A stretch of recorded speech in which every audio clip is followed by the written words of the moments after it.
한 번은 새로 부임하신 목사님이 새벽 시간에 잠언 강해를 쭉 이어갔는데 교회 오래 다니신 중직자 한 분이 찾아와서 목사님께 이런 얘기를 했다고 합니다. 십자가가 빠진 설교는 설교가 아닙니다. 목사님 설교에서는 십자가가 계속 나오지 않습니다. 이런 이야기를 하면서 십자가를 어떤 말씀을 전하든지 전해달라, 이런 이야기를 했다고 합니다. 우리가 잘 아는 대로 잠언에서는 십자가 얘기가 안 나오죠. 물론 십자가와 연결해야 될 설교자의 책무도 있지만 성경이 창세기부터 계시록까지 계속 십자가만 말하지 않습니다. 성경은 다양한 관점에서 우리에게 교훈을 줍니다. 물론 모든 걸 다 믿고 예수의 보혈로 구원받는 것 못 믿으면 무슨 소용이 있겠어요? 반대로 예수의 보혈로 구원받았으니까 아무것도 나에겐 필요가 없다, 난 예수만 있으면 된다, 이것도 굉장히 위험한 사상이에요. 성경은 긴 역사 속에서 우리의 인격과 생각을 고쳐주려고 다양한 관점에서 가르쳐주고 있기 때문에 성경 66권을 균형감 있게 배우는 것은 매우 중요한 사실이다, 그렇게 볼 수 있습니다. 지난 주일에 말씀드린 대로 데살로니가에 바울이 머물렀던 시간은 3개월에 불과한데 그 3개월이면 사형리 정도 가르칠 시간밖에 안 되잖아요. 그런데 바울은 다양하게 그 시대의 성도들이 꼭 들어야 될 말씀을 전했던 것으로 보입니다. 4장 1절을 보니까 너희가 마땅히 어떻게 행하며 하나님을 기쁘시게 할 수 있는지를 우리에게 배웠다. 하나님을 기쁘게 하는 방법에 대해서 가르쳤다, 그런 말씀입니다.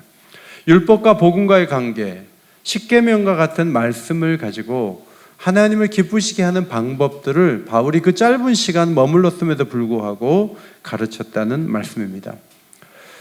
데살로니가 교회는 음란한 문화 속에 있었던 교회입니다.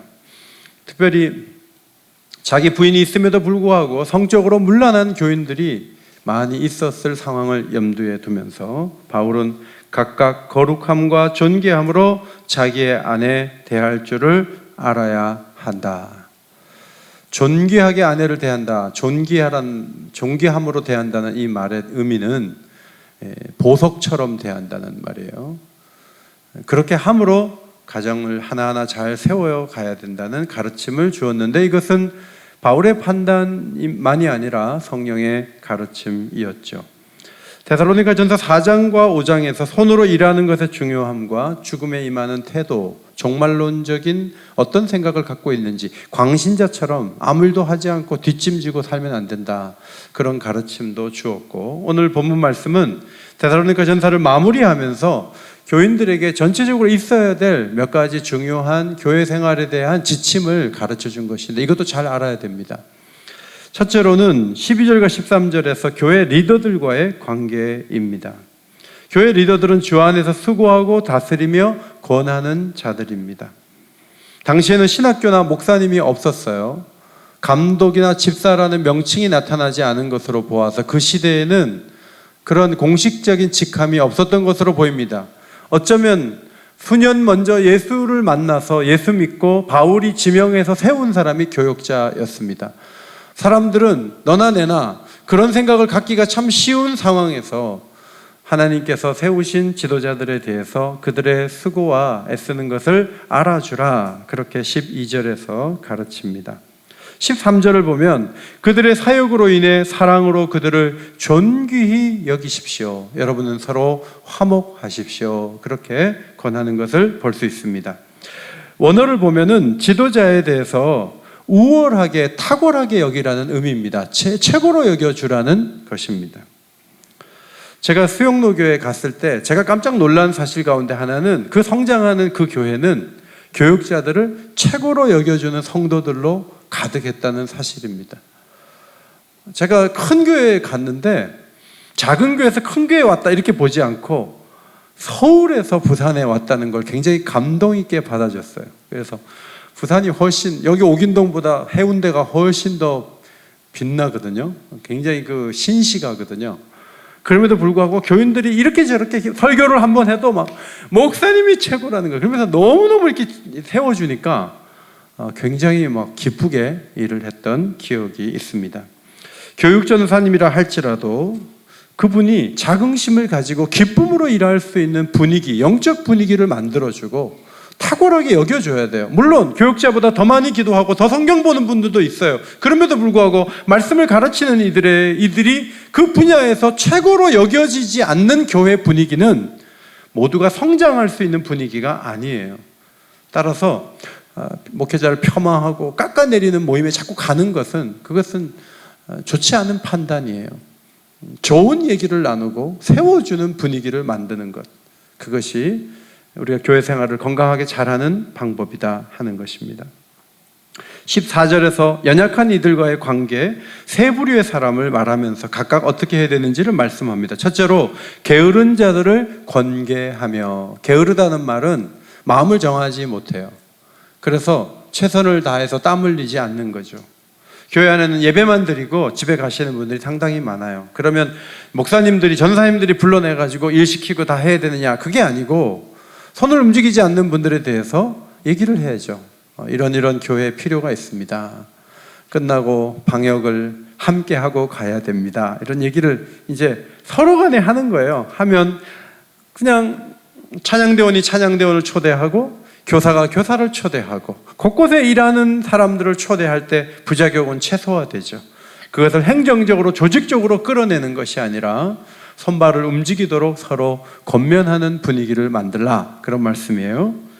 그 다음에 마음이 약한 자들을 격려해 줘라. 소심하고 겁이 많은 사람들이 있어요. 그들을 격려해 줘야 돼요. 오늘 이 자리에서 제일 소심하고 좀 마음이 좀 이렇게 좀 움츠러든 사람이 누굴까요? 오늘 색스폰 연주한 두 분이 아닐까 싶습니다. 그렇죠? 오늘 교회 처음 오셨죠? 처음 오셔서 오늘 이렇게 했는데 여러분들이 가면서 너무 잘했다고, 은혜 받았다고 이렇게 하면 이분들이 다음에 또 오실 거예요. 그런데 아무도 상대해주지 않고 그냥 휙 집에 가시면 이분들이 이 교회 굉장히 차가운 교회다, 그렇게 느끼지 않겠습니까? 새 가족들, 처음 오신 분들, 믿음 생활을 막 시작하는 분들을 최선을 다해 격려해 줘야 돼. 그분들에게 막 강한 얘기를 하고 너무 힘든 얘기를 할 필요가 없어요. 그들을 용기 있게 해주는 그런 태도가 필요하다는 것이죠. 세 번째, 힘이 없는 자들을 붙잡아 주라. 몸과 마음이 아픈 사람들이 있어요. 그들에게 관심을 기울여야 되죠.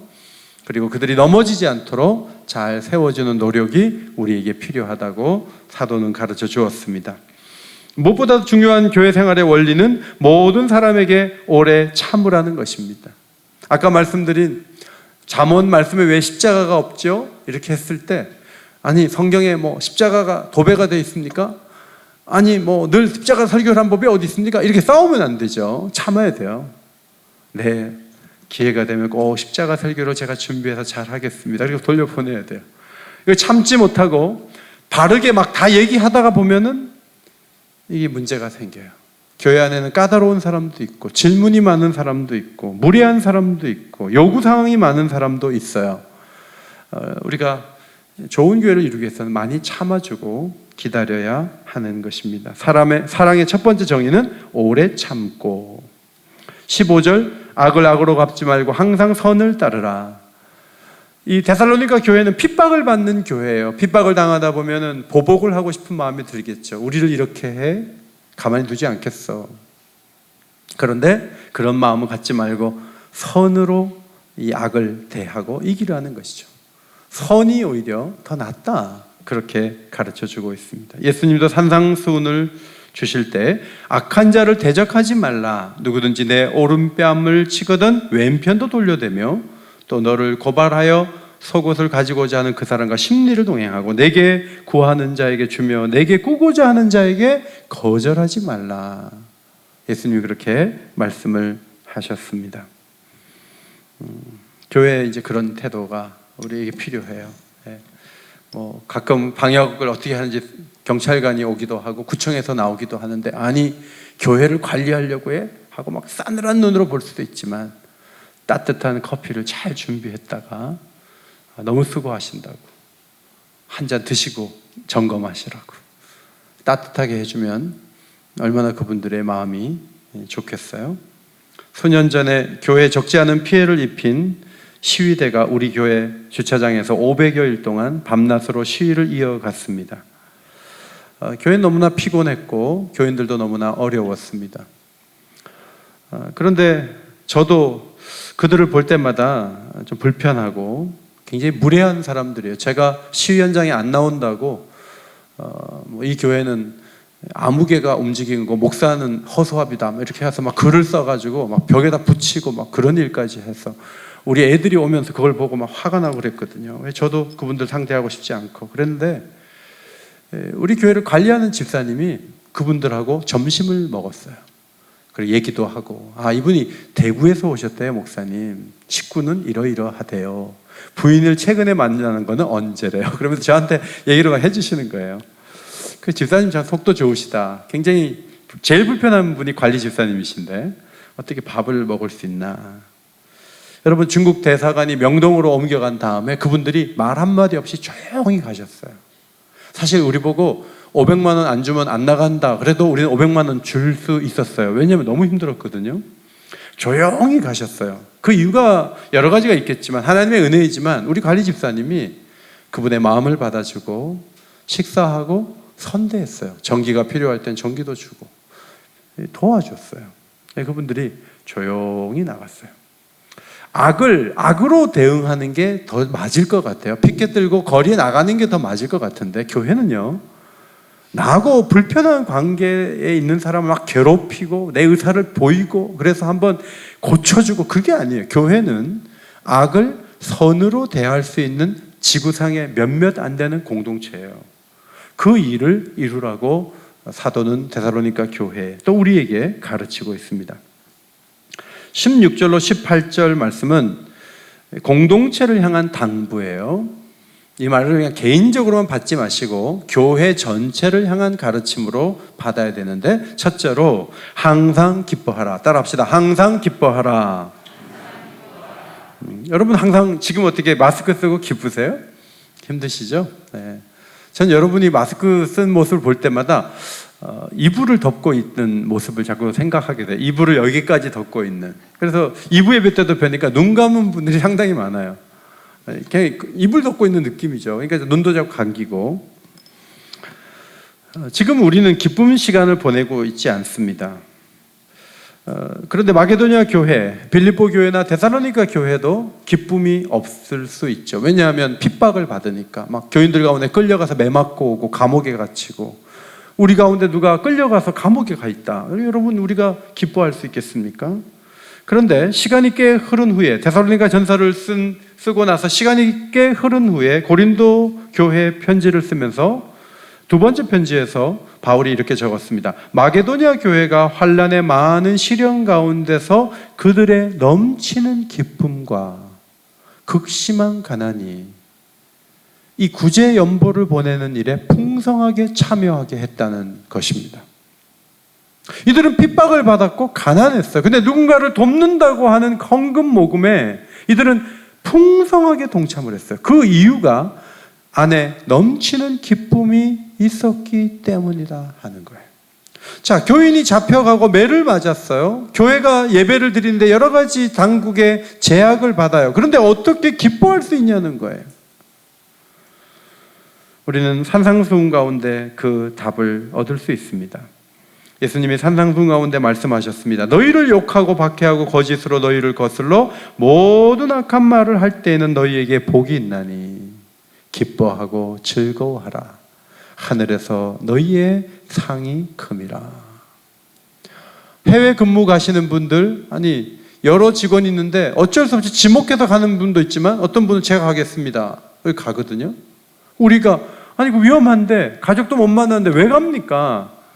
여러분, 직장에서 그냥 보내지 않습니다. 해외 가면 1.5배에서 2배의 월급을 줍니다. 그러면 가정 경제에 도움이 돼요. 경제적인 이유가 어느 정도는 있는 것으로 압니다. 하나님이 핍박을 받는 교회 성도들을 그냥 야 너도 참 운이 없구나, 네가 핍박받는구나, 그게 아니고 내가 다 보고 있다. 네가 열심히 교회 봉사를 하고 헌신해서도 복이 되고 상을 받을 수 있지만 너가 그 어려운 곳에서 그 핍박을 견뎌내는 그 모습 때문에 내가 너에게 상을 따로 줄 거다. 이걸 믿으라는 거예요. 그리고 기뻐하고 즐거워하라는 거예요. 이 말씀을 데살로니가 교회 성도들은 믿고 있었어요.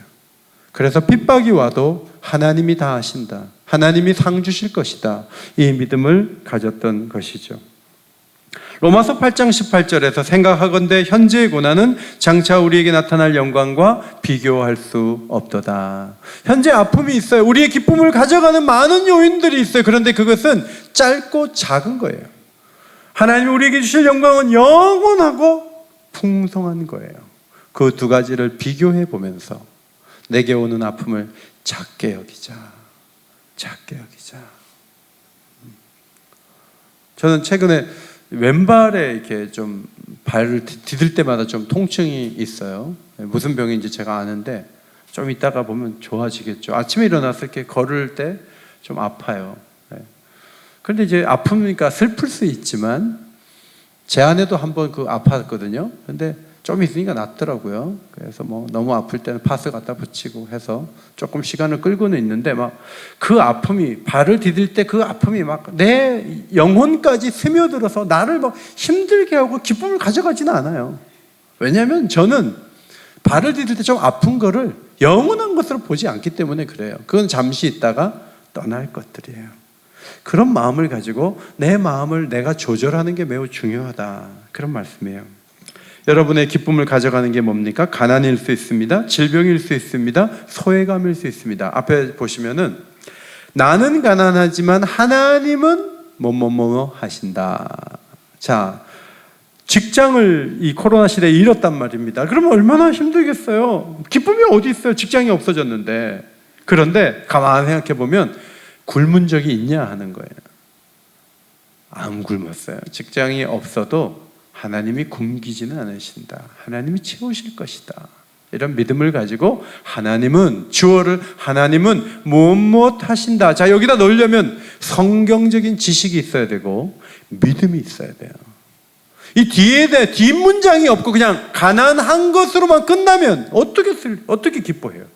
그런데 뒷문장이 반드시 있고 거기는 주어가 하나님이고 그 빈 공란에 내가 넣을 수 있는 말이 성경적으로 준비되어 있고 믿음이 있어서 집어넣을 수 있으면 조금 어려움이 와도 기쁨을 유지할 수 있어요.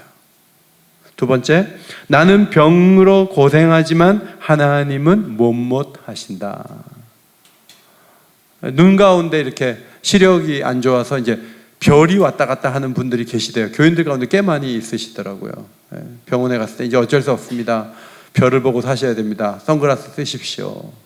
그럼 이제 별이 막 왔다 갔다 하면 막 슬프죠. 이게 고쳐지지도 않고 별을 보고 낮에도 살아야 되니까 힘든 거예요. 그런데 하나님은 내 눈으로 볼 수 없는 세계를 보게 하신다. 내가 비록 시력에 이상이 오고 시력이 떨어지고 있지만 하나님은 나를 더 놀라운 것으로 인도하실 것이고 나는 그것을 볼 수 있다. 내 그 영적 시력에는 아무 문제가 없다. 난 기뻐할 수 있다. 이렇게 뒷문장을 완성할 수 있어야 돼요. 나는 소외되어 힘겹지만 하나님은 무엇 하신다. 하나님은 어떻게 하시죠? 늘 함께 하시죠. 바울과 함께 했던 동역자들이 다 떠났어요. 그래서 디모데에게 이런 말을 하죠. 다 나를 버렸으나 이 나쁜 놈들 나를 끝까지 챙겨주지 않고 떠나가다니 전화 한 통도 없어? 속에서 부글부글 할 수 있어요. 그런데 허물을 그들에게 돌리지 않기를 원하노라. 그 다음 문장이 뭐예요? 주께서 내 곁에 서서 나를 강건케 하심은. 다 나를 버려서 등졌어요. 그런데 가만히 눈을 들어보니 주님이 내 곁에 항상 함께 계세요. 그리고 악한 일에서 건져내시고 천국에 가도록 나를 구원하실 거예요. 그 사실은 변함이 없어요. 그래서 나는 여전히 기뻐할 수 있다. 그런 본을 사도 바울이 보여주었습니다. 바울은 밖으로 다투고 안으로 두려움에 갇힌 상황에 있었는데 디도가 와서 위로를 얻고 그가 갖고 온 소식을 듣고 기쁨을 회복했다는 고백을 고린도 후서에서 했습니다. 여러분의 그 슬픈 마음은 갑자기 기뻐지지는 않습니다. 위로를 받아야 돼요. 위로. 오늘 이 특주가 하나님께 올려드린 영광이지만요, 이 악기 연주가 여러분에게 주시는 하나님의 위로가 되기를 간절히 소원합니다. 오늘 말씀도 여러분에게 위로가 되면 돼요. 그럼 여러분이 살아날 수 있는 거예요. 위로를 잘 받을 줄 알아야 돼요. 하나님은 직접 막 귓가에다가 음성에 대고 귀에다 대고 음성을 들려주는 분은 아니지만, 하나님이 다양한 방식으로 우리를 위로하시는 것은 우리가 기뻐하는 자리에 있도록 하시기 위함이에요. 바울 같은 경우에는 디도를 보내셨어요. 멀리 떨어져 있던 사역자가 오는데 그 사역자 이렇게 만나는데 반갑고 기쁜 거예요. 감사한 거예요. 이것이 하나님의 위로라는 걸 알아채고 그는 기쁨을 회복했다고 고백을 했습니다. 하나님은 우리가 웃기를 원해요. 밝아지기를 원해요. 그래서 위로를 해주시죠. 교인들 하나하나가 다 중요한데, 어떤 교인이 5분만 저를 만나자 그래서 간단하게 만나서 얘기를 하는데, 그분이 이렇게 얘기하는 거예요. 목사님, 제가 이제 이 교회에 못 나옵니다. 그동안 감사했습니다. 딱 5분이면 되는 거예요, 그분한테는. 저는 되게 섭섭했어요. 일주일 내내 제 마음의 기쁨이 좀 없어졌어요. 그러면 좀 슬펐어요. 그런데 그 다음 주일날 하나님께서 성은 다른데 이름이 똑같은 분이 등록을 했어요. 그래서 그분이 지금까지 교회 봉사를 너무너무 잘하세요. 제가 그분을 뵐 때마다 떠나가신 분의 그분을 봤던 아픔이 있지만, 저분이 그러니까 이 새로운 분이 오신 게 저를 위로해 줬어요. 하나님이 원하신 거는 제가 기쁨을 잃어버리지 않고 교회를 잘 섬기라는 것이죠. 저는 오늘 여러분의 마음도 예배를 통해 회복되기를 주의 이름으로 축원합니다. 두 번째로, 쉬지 말고 기도하라. 아디아 레입토스라는 그 쉬지 말고라는 단어는 단념하지 말라는 뜻이에요. 포기하지 말라. 우리가 어떤 길을 걸어가다만 포기하죠. 자, 핍박을 받으면 기도를 포기할 수 있어요. 그런데 핍박을 받아도 기도는 계속 해야 된다, 그런 말이에요. 그렇다면 코로나 시대에 우리가 지금 포기하고 있는 게 뭐죠? 중요한 기도를 하는 것을 내려놓으면 그게 기도를 포기하는 거예요. 한국에 파송된 선교사님들이 자식을 땅에 묻은 경우도 있어요. 그러면 왜 고국으로 돌아가고 싶지 않겠어요? 그런데 그들이 고국으로 돌아가지 않았던 가장 큰 이유는 기도하던 기도 제목이 있어서 그래요. 한국의 복음화. 더 많은 영혼이 예수님 만나 변화되는 그들의 그 기도가 계속되는 이상 그들은 떠나갈 수 없었던 것이죠. 예수님은 내 뜻대로 마시옵고 아버지의 원대로 되기를 원하나이다. 끝까지 기도하심으로 하나님의 뜻을 이루셨습니다. 코로나로 인해서 우리가 단념하고 중단한 기도 제목이 뭔가? 그 중에 하나는 우리가 누군가를 주님 앞으로 인도해야 되겠다는 기도를 내려놓은 것입니다. 선교사들을 위한 기도 제목을 중단한 것입니다. 다시 기도해야 될 것입니다. 하나님께서 지금은 초대하기는 어렵지만 하나님의 때에 불러주실 것을 믿고 계속 기도하는 것은 매우 중요합니다. 사진을 보시면 히말라야 산맥인데, 미전도 종족을 위해 기도하던 선교사님이 주변의 만류에도 불구하고 선교지로 가셨어요. 히말라야 산맥 띄워주세요.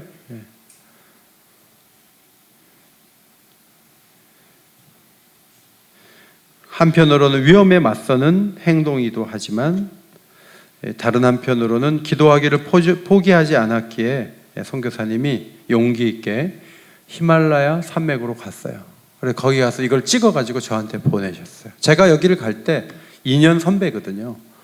선교사님, 형님 가지 마세요. 지금 코로나 상황에서 무슨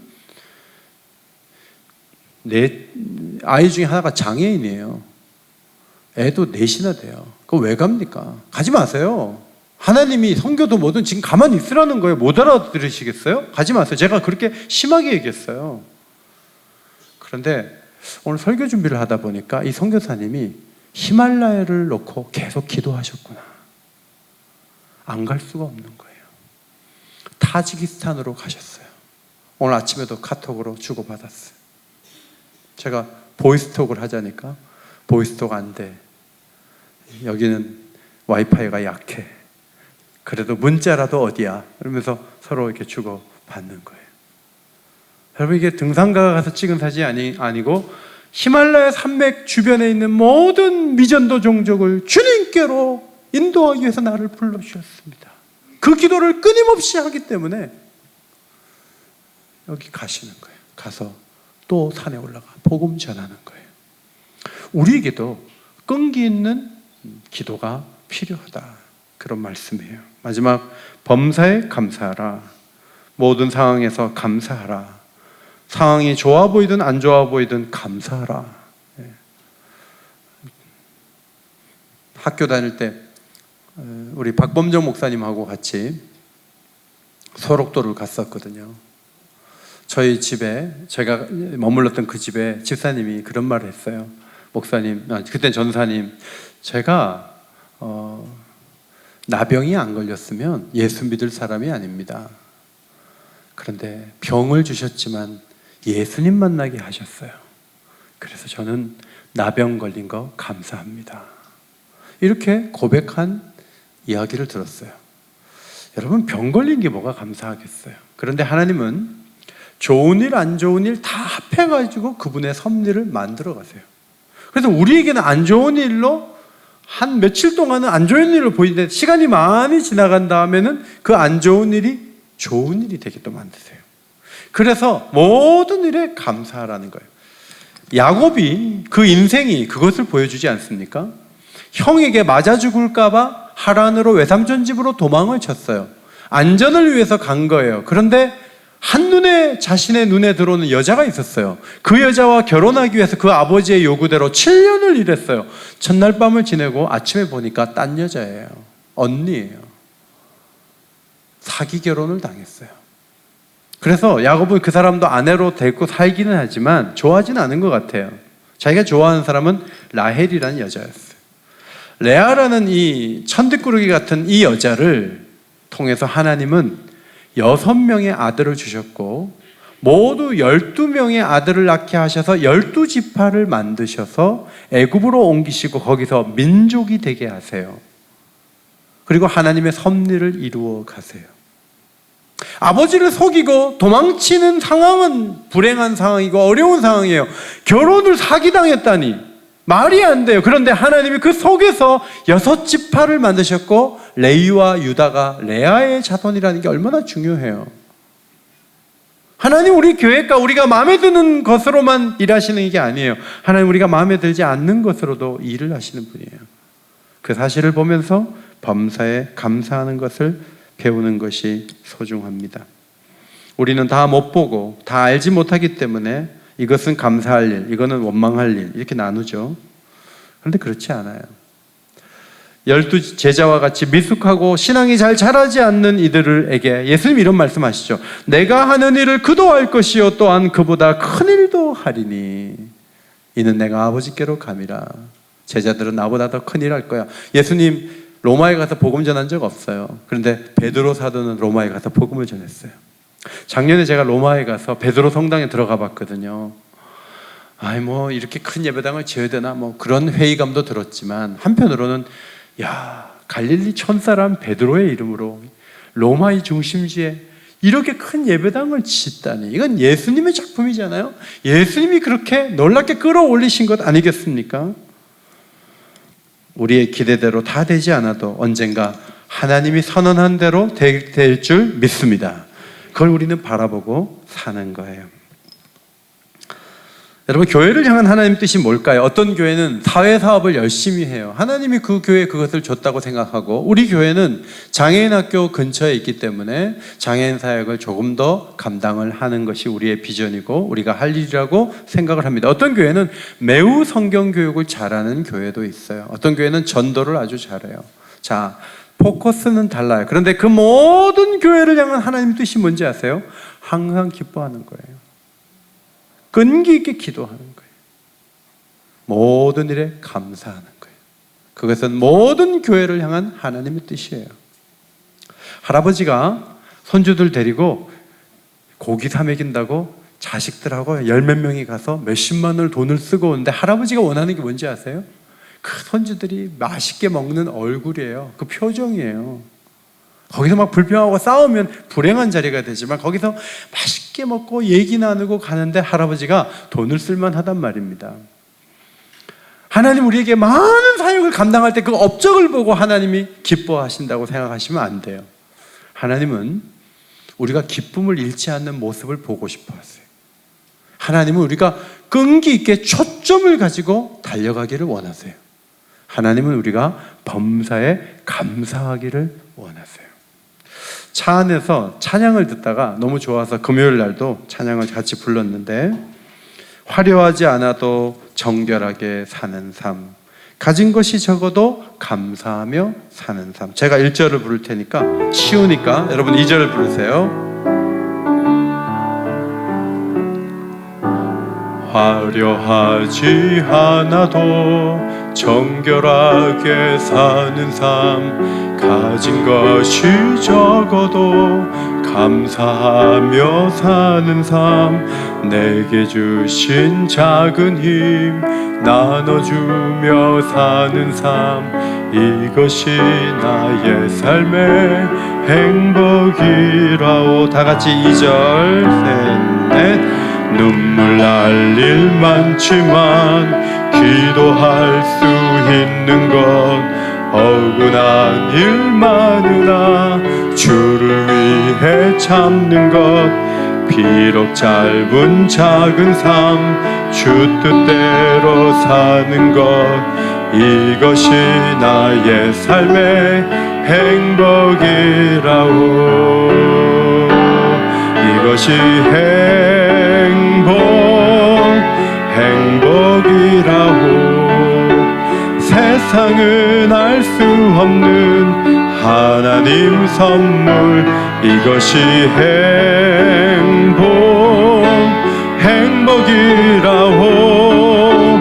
하나님의 자녀로 살아가는 것, 이것이 행복이. 다시 한번 눈물 날 일 많지만 한 번 더 찬양합니다. 눈물 날 일 많지만 기도할 수 있는 것, 억울한 일 많으나 주를 위해 참는 것, 비록 짧은 날 주 뜻대로 사는 것, 이것이 나의 삶의 행복이라고. 이것이 행복이라고. 세상은 알 수 없는 하나님 선물, 이것이 행복이라고. 하나님의 자녀로 살아가는 것, 이것이 행복이라고. 할렐루야. 행복이 비행기 타고 내리지도 못하는데 제주도 위에 올라가서 한 바퀴 보고 온다고 행복이 오는 게 아니에요. 행복은 이미 우리에게 주어졌고 우리가 잘 마음 관리를 하고 받아 누릴 수 있는 축복입니다. 오늘 성경에서 가르쳐주는 이 자세한 가르침을 귀하게 받으시고 이 말씀의 길대로 걸어감으로 참 행복자가 되시기를 예수의 이름으로 축원합니다. 하나님 고맙습니다. 서로 화목하며 약한 자를 세워주는 좋은 교회 되게 하시고 어려워도 기뻐하며 포기하지 않고 기도하는 교회를 이루게 하옵소서. 모든 일에 감사하는 하나님이 찾는 교회를 이루어 행복한 신앙생활을 영위할 수 있도록 우리 성도들의 발걸음을 인도하여 주옵소서. 예수님 이름으로 기도하옵나이다. 아멘.